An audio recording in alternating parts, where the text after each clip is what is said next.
Terima kasih Tuhan Yesus, terpuji-pujilah nama-Mu. Kami bangga dan kami bebaskan kepada ini hanya di dalam satu nama yang berkuasa, yaitu dalam nama Tuhan Yesus Kristus. Haleluya. Sama-sama katakan amin. Kalian bersama dulu kembali.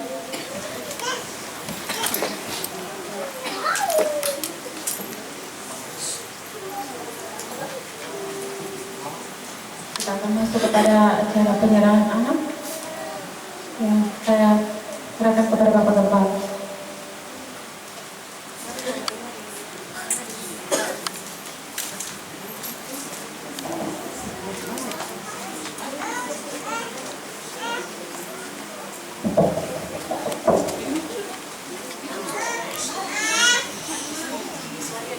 Puji Tuhan, shalom. Shalom. Ya, kita bersyukur karena kita diberikan kesempatan oleh Tuhan untuk memuji dan menyembah Tuhan. Dan kesempatan ini kita akan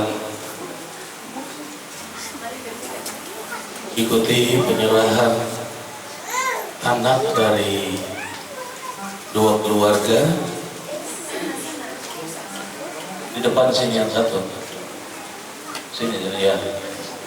Keluarga Sarlela Jawa di depan sini.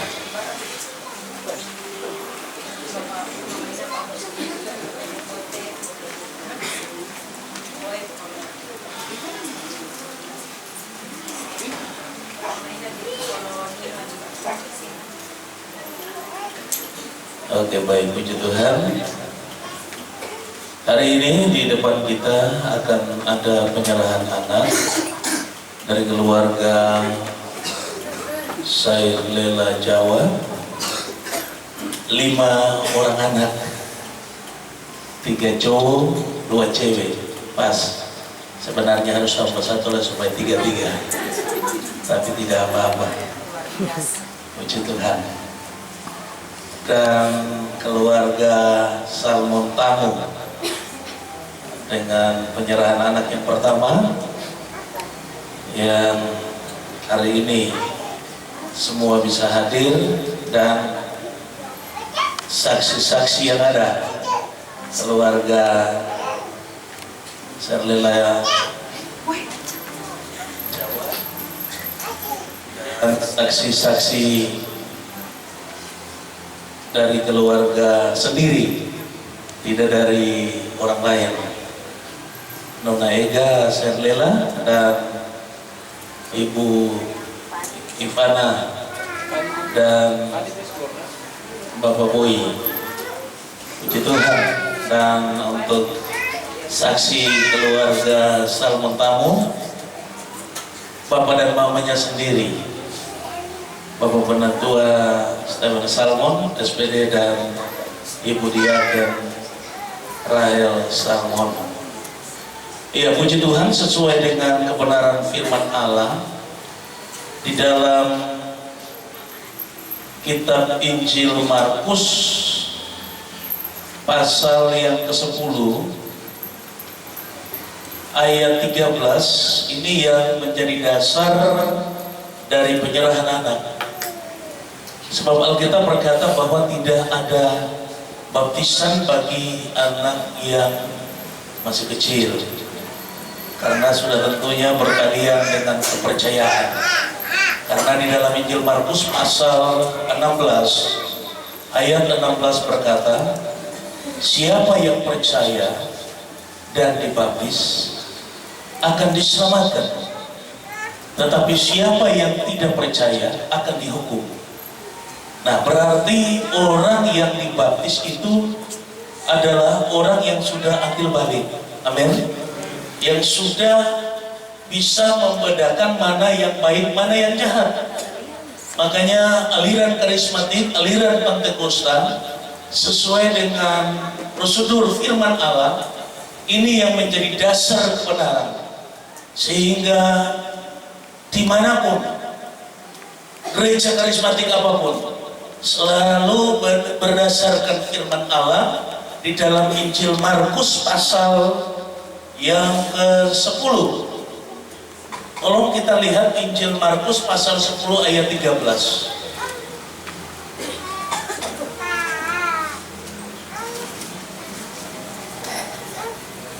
Injil Matius ya, apa Markus? Markus.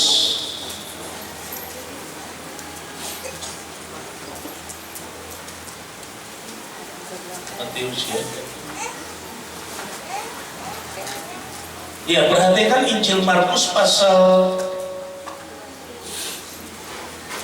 yang ke-10 ayat 13. Temanya Yesus memberkati anak-anak. Sudah dapat Bapak Ibu? Iya.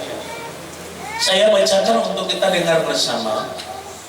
Lalu orang membawa anak-anak kecil kepada Yesus supaya ia menjamah mereka. Akan tetapi murid-muridnya memarahi orang-orang itu.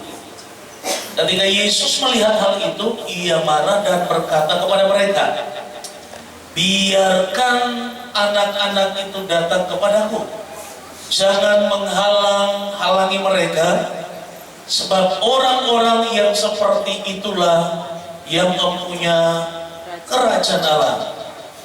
Aku berkata kepadamu, kata Yesus, sesungguhnya barang siapa tidak menyambut kerajaan Allah seperti seorang anak kecil, ia tidak akan masuk ke dalamnya. Lalu ia memeluk anak-anak itu dan sambil meletakkan tangannya atas mereka, Yesus memberkati mereka. Ini adalah dasar atau basic dari kebenaran firman Allah bahwa anak-anak tidak dibaptis. Saudara boleh coba bolak-balik Alkitab. Ada 30.000 ya, 500 ayat sekian, 800 ayat sekian, sorry. Itu Bapak Ibu kalau perhatikan dan baca, dari 30.831 ayat itu tidak ada satu ayat pun yang bicara tentang rantiso atau baptisan percik bagi anak-anak. Ya, ini dasar kebenaran.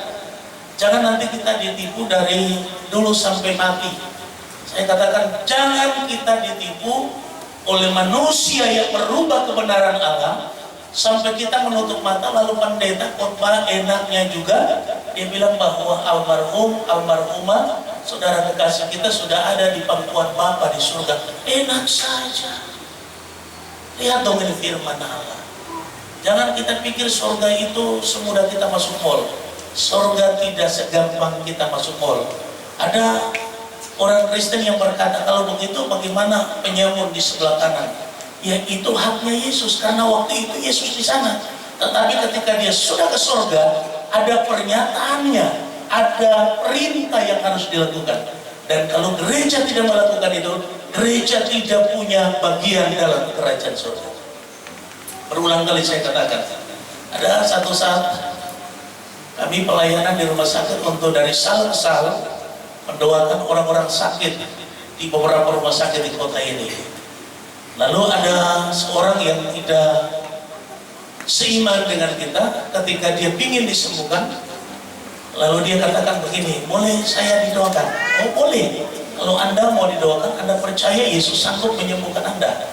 Nah, lalu setelah dalam perjalanan pulang, ada teman pendeta saya katakan, Pak Bakir, ternyata orang yang kita doakan itu, yang tidak seiman itu, 3 hari kemudian dia meninggal dunia. Kira-kira menurut Pak Pendeta Bakar dia masuk surga enggak? Saya bilang enggak bisa. Lalu dia bilang, bagaimana dengan penyamun sebelah kanan? Saya bilang itu hak Yesus, karena Yesus itu pemilik surga. Kita bukan pemilik surga, pemilik surga itu Yesus. Jadi dia berhak untuk bicara kapan saja siapa masuk surga. Tetapi pada zaman itu, ya, pada waktu dia datang 2000 tahun yang lalu, 2017 tahun yang lalu. Tetapi untuk konsep kekinian gereja zaman kita sudah tidak bisa, karena perkataannya ini dia tidak bisa mengingkari. Ada nubuatan apapun, pernyataan apapun dari Tuhan lewat orang-orang tertentu yang punya karunia, tidak boleh lari dari firman Allah. Kalau lari dari firman Allah itu sesat, karena firman Tuhan ini adalah perkataan Yesus. Amin. Amin. Makanya jangan kita dibodohi dengan pendeta-pendeta akhir zaman. Banyak pendeta akhir zaman muncul dengan tekniknya tersendiri dan bicara tentang kuasa dan kesembuhan. Saya berulang kali katakan bahwa Yesus sudah menyediakan kesembuhan buat kita di Kalvari. Yesus sudah menyediakan mujizat bagi kita di Kalvari ketika dia berkata pada perkataan di kayu salib, perkataan Yesus yang ke-6, sudah selesai. Itu bertalian dengan kehidupan manusia, kutuk penyakit, kutuk apapun. Dia katakan sudah selesai. Yesaya 53 ayat 5 berkata, dan oleh bilur-bilurnya kamu sudah sembuh. Amin. Jadi kalau mau sembuh itu hidup menurut firman aja. Kalau hidup ikut perintah ini, saudara tidak pernah komplikasi penyakit. Tidak sakit-sakit, tidak asam urat, tidak. Saya sampai sekarang sejak saya berjumpa dengan Yesus usia 17 tahun sampai 47 tahun, saya tidak pernah sakit-sakit, tidak pernah makan obat, minum obat. Karena Yesus berkata waktu dia jumpa dengan saya, dia katakan bahwa ikut aku, lakukan firman-Ku, dan kamu hidup sehat dan diberkati selama kamu menumpang di dunia. Itu janji firman Allah buat saya.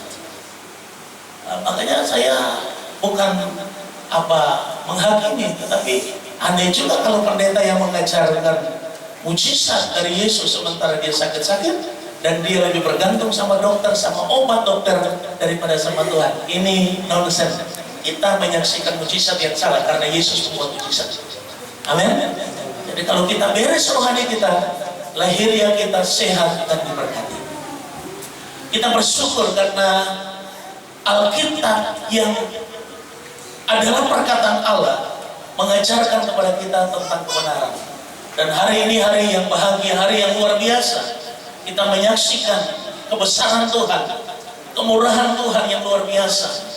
Keluarga Sarlela Jawa bisa menyerahkan 5 orang anak kekasih. Ini sudah lama diinginkan sekali, tapi baru hari ini terjadi.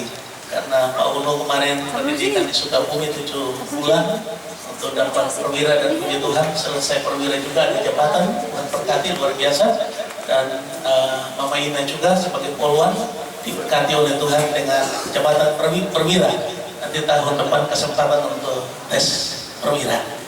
Dan hari ini hari yang bahagia. Uno dari latar belakang Protestan Ortodoks, Mama Ina Katolik Ortodoks. Beda, tetapi karena Tuhan punya rencana keselamatan bagi keluarga Sarlela Jawa.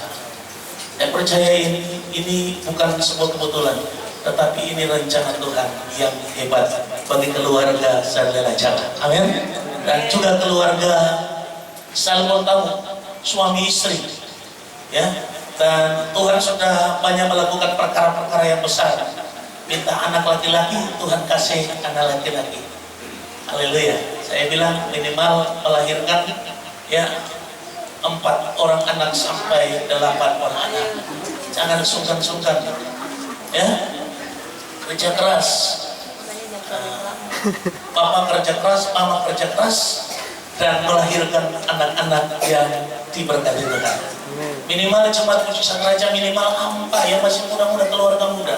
Minimal harus Anda punya anak. Maksimal 8. Ya. Supaya lebih banyak lebih baik. Kalau Yusuf Kala bilang lebih cepat lebih baik ya. Tapi kita bilang, saya bilang, kepala saudara bilang banyak anak lebih baik. Karena besok-besok jadi piala bergilir. Besok-besok Pak Uno dengan Mama Ina senang sekali. 5 orang anak. Bayangkan, 5 mantu.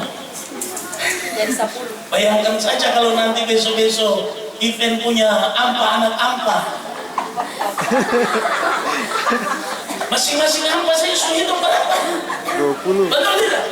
Kita punya ukuran untuk gereja kapasitas 1000 kursi, bayangkan. Oh, haleluya, amin. Ya, kalau dari Bapak Uno saja ampa 8, 10, 12, 16, 18, 20. Amin. Apa saja? Kalau 8 Bapak semua ya. Oh, itu gereja. Amin. Jadi kalau jangan takut. Ada yang bilang, Bapak Gembala, dunia susah. Ya susah karena Anda malas. Susah karena Anda tidak punya percaya yang kuat bahwa Yesus berjanji menolong dan memberkati kita. Amin. Jadi ini dasar kebenaran firman Allah. Menyerahkan anak-anak ini kepada Tuhan, bukan dibaptis. Sama seperti Yesus ketika dilahirkan dan Alkitab berkata 8 hari kemudian dibawa ke bait Allah untuk diserahkan. Ya, tidak dibaptis, tapi diserahkan. Ini dasar firman Allah. Saya berdoa keluarga Sadlela Jawa dan keluarga tamu Salmo tamu, suami istri dan anak-anak diberkati dan ditolong oleh Tuhan. Amin. Puji Tuhan, hari ini nama-nama anak-anak yang zaman sekarang ini sudah bagus-bagus namanya. Dolo-dolo Petronella. Ya? Petronella. Kalau panggil Nela.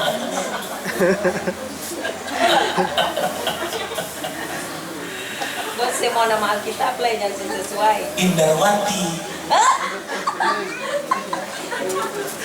Nama-nama kekinian sudah tidak lagi seperti itu.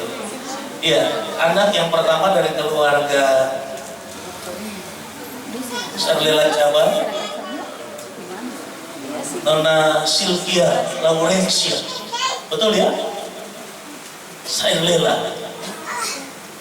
Puji Tuhan. Lalu yang kedua, Cliven Albertus. Itu apapun nama. Berarti ini berkat berton-ton. Haleluya. Ya, nama kita menentukan kadang. Iya betul. Ada artinya. Lalu anak yang ketiga Yosef